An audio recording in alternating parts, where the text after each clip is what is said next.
Why didn't you tell me? If I'd known, I would have... Huh? Who do you think you are? I have nothing to do with an old man who is about to turn 60, who can even make a decent decision. What a shame. I have only had feelings for you ever since we got married, but now I don't have any feelings for you. My name is Nancy. My husband Max and I work together to raise 2 children, and recently our youngest child has reached his adulthood. Raising children for over 20 years was not a smooth ride, but I feel that having my children in my life has helped me to stand my ground. I'm very grateful to my children, to their support. Max has supported our children too, and for that, I thought he was a dependable husband. Until one event occurred. On that day, I left work early and went home. When I opened the front door, I could hear Max and my son Aaron talking. I could also hear them laughing. Hey, you know that I turned 20 that year, so I think that we can start that what we have been planning. Yeah, actually, I was also thinking the same thing. Oh, we are a father and a son after all. So, when are you going to tell that person? You're right. Maybe I'll bring up the topic this weekend or so. I'm serious, super excited about it. I wonder what that person would look like. I think that person is going to cry and beg me not to break up. Oh, how tragic. When is Abby going to be my new mother? She's always ready to be one. Now, all that's left is for me to divorce that person. They are chatting and laughing happily. They had no idea that that person who they were talking about had come home and was listening to their conversation. I was blindsided. This was what a bolt out of the blue must be like. I thought that we were living happily as a family of 4, but both Max and Aaron calls me that person, and they're even thinking of a divorce. Plus, remarriage? Are they talking about his mistress? They seem to enjoy talking about such topic. What have I been looking at all this time? But unfortunately, I don't have the potential like a young person would to recover from the shock. I guess you could call it age. Although I was in a state of shock, my body had already turned on my phone to record their conversation. I guess that's enough recording. I quietly left the house. Well, what should I do now? I thought to myself as I looked outside at a nearby cafe. Right in front of me, I see the mother with her kindergarten-aged child, a mother pulling the stroller. My heart clenches as these people pass by. Who did Aaron think I was? If it was just Max, this would have been enough, but even my own son joined him in pushing for divorce? Did I do something to make Aaron hate me? And he was talking about Abby, who I guess was Max's mistress, in a friendly way. I'm sure they have all met many times already. My own son wants me gone. What about my daughter then? My anxiety surged through me all at once. If my own daughter hates me, I'll never recover. My anxiety made me grab my phone and I called her at once. The phone rings and it rings the second time. Hey, what's up? How are you doing, Melanie? What? What's wrong? I was just wondering if you were doing well or not. No. There is something wrong. What? What is it? Your voice is a little weird, Mom. I mean, where are you? I'm at the usual cafe near our house. Okay, I'll head over there now, so just wait. Melanie is the same as always. She's the oldest and has been very independent since she was little. She has never asked me or Max for money when she was in college, and since she started working, she has become more independent and lives from her own earnings. Melanie is such an independent person who is willing to come running for me, but I'm not sure how much I can tell her the truth. Lenny, who lives 15 minutes from here, came to the cafe right away. Mom, I'm sorry. What happened? I couldn't get the words out, still unable to decide whether to tell her or not. Could it be about Dad? Melanie looks at me seriously. I thought so. Hey Melanie, I wonder if there's anything you want me to fix, or anything you don't like about me as your mother. Huh? Well, Aaron turned 20 and started adulthood, right?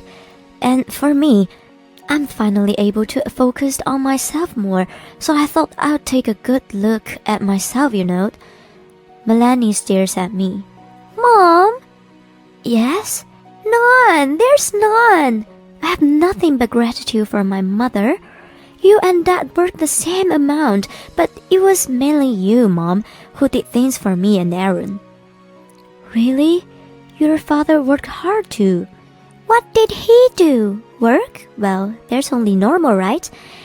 It's only nature to work hard at their work. She's right.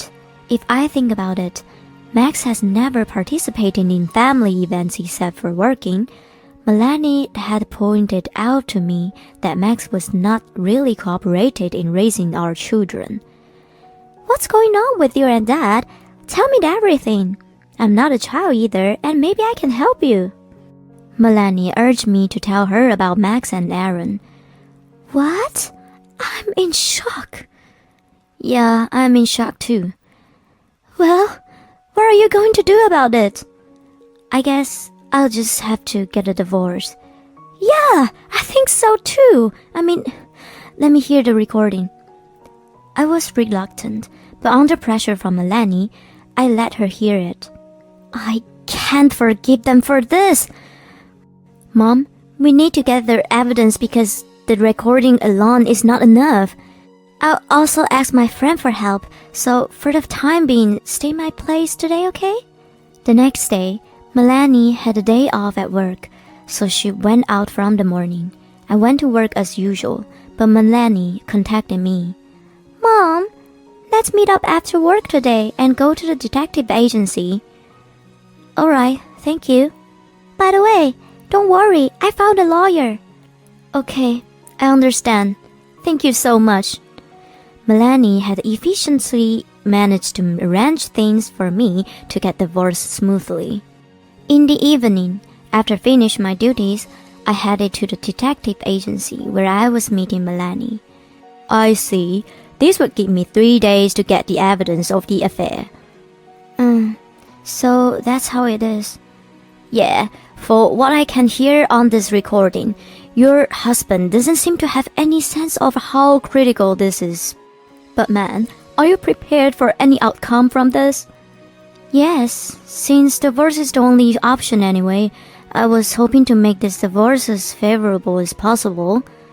I understand. I will do my job thoroughly. And he said that he will compile the data and report back in 4 days. To my surprise, I was asked to come back in 2 days. Man, 1 day of spying was enough to get all the evidence, he said as he smiled bitterly. I see. Thank you.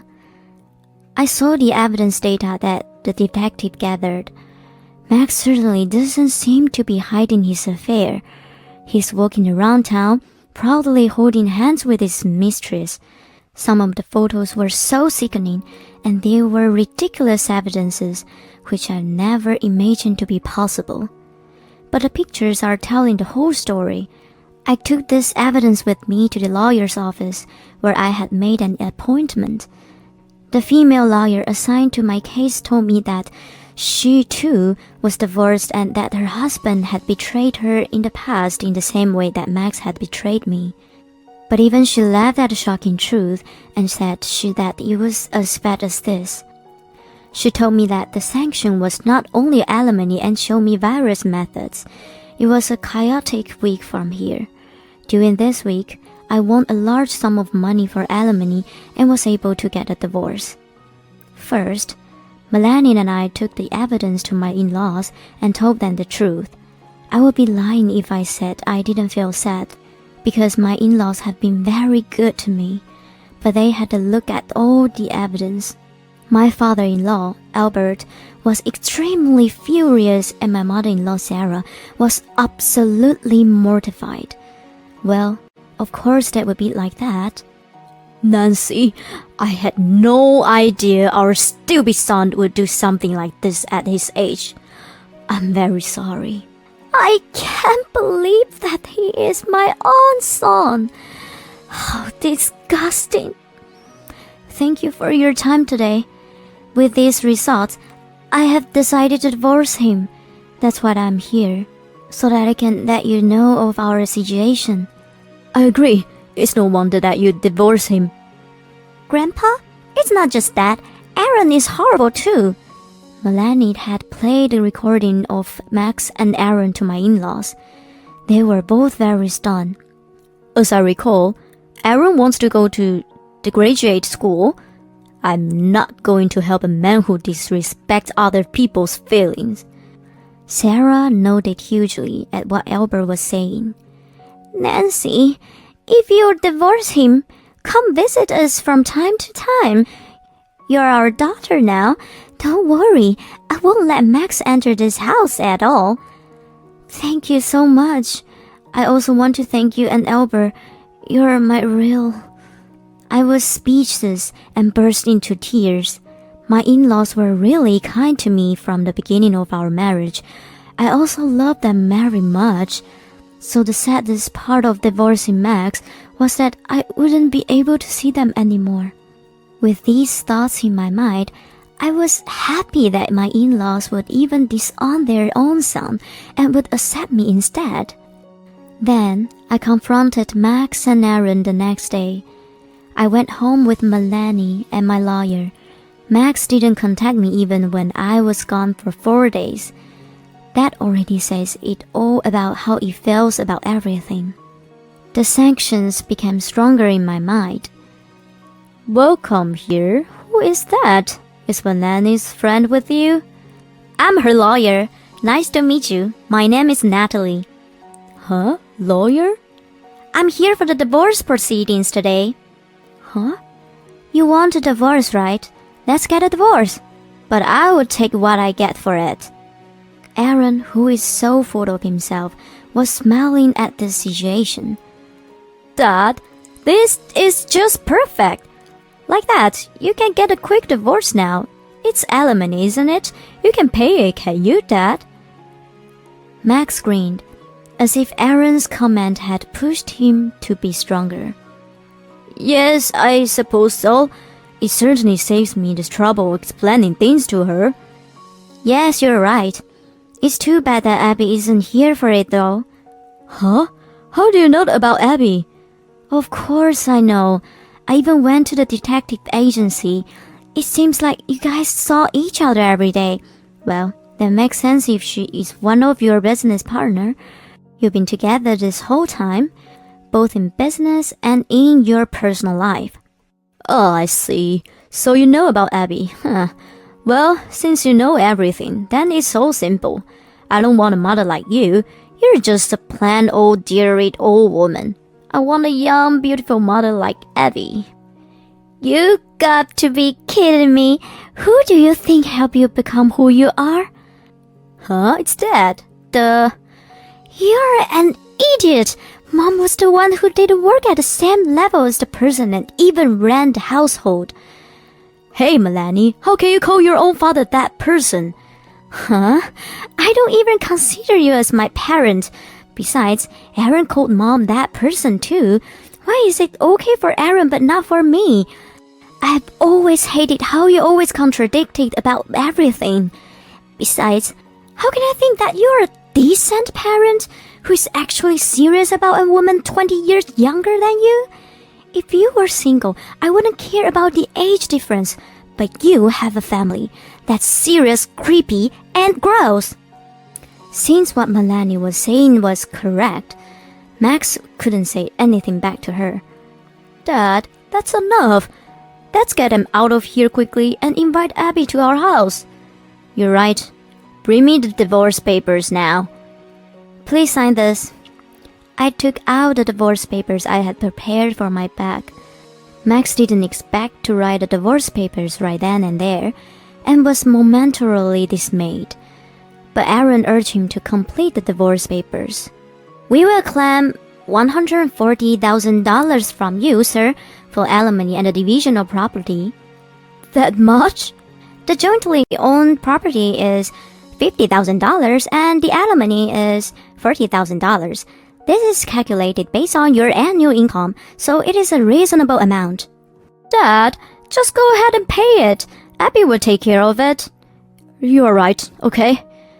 Afterwards, Max has transferred exactly $140,000, and so I submitted the divorce papers to the government office. After all, I didn't use this evidence data from the detective agency. Well, it's good that we got a divorce on our own terms. "Hey, Mom, can you give me the data?" "Okay, but what are you up to?" "Don't worry, I won't use it for something bad." I decided to let my nanny, who was up to something, use the data.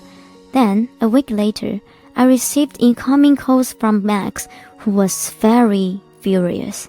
After work, I answered his phone call. He sounded very agitated. "Hey, what is the meaning of this?" "What are you talking about?" "You knew about everything, don't you?" "About what?" "About Abby." "Oh, yes, but about which one?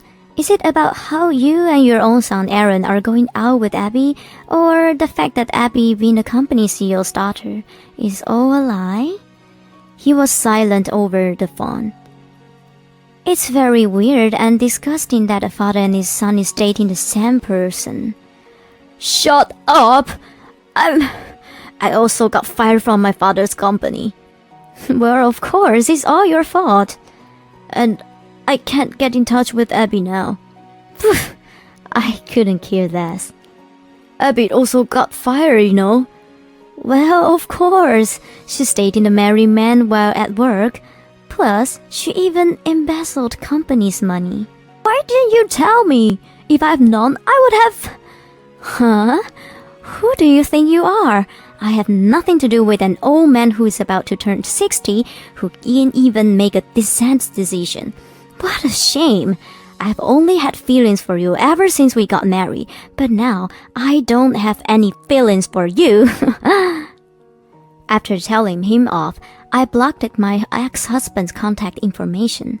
Moreover, Aaron was also persistent and calling me a lot that day. "Hi, Mom. Grandpa won't help me with my tuition fees." "You deserve it. Ask your father for help." "Well, you see, Dad gave all the money he had to Abby. After that, I can't seem to get in touch with Abby." I couldn't help but laugh out loud. "Well, yes, she is upset with money, and she even embezzled money from the company. She only sees your father as a money tree too. You probably gave all the money you had from your part-time job to her too, right?" "I knew it. You're a real jerk, you know that. Laughing at your own kid when he's in trouble." "Yes, you're right. I'm a real jerk. And I take half of the blame from you growing up like this. So at least I did you a favor and divorced your father." "Then pay for it. Pay for my tuition. If you're a parent, that's your duty to do so." "Yes, it is my duty. But I'm your mother, who is a jerk. So I'm not going to give you any money." After I finished saying that, I hung up the phone. But I couldn't block Aaron's contact information. I was hoping that one day, after he reflected back to his action, we could maybe talk again. Afterwards, I learned that Aaron chose to get a job and seemed to have left his father. I was told by my parents-in-law that my ex-husband was missing. They told me that he used to go to his parents' house often to ask for money, but he had disappeared all of a sudden. I'm almost 60 years old, and I want to live a healthy life as I had always done. And my grandchild will be born soon. My second life is off to a bright start. 20 years younger. Whoa, the husband must be the challenger. And I had no idea that he was dating the same person as his son at the same time. They've been both caught by a gold digger. I hope that he would honestly reflect on his actions and the fact that the money that was taken away was a part of his tuition fee. Thank you for watching till the end. Please subscribe to our channel. See you in our next video.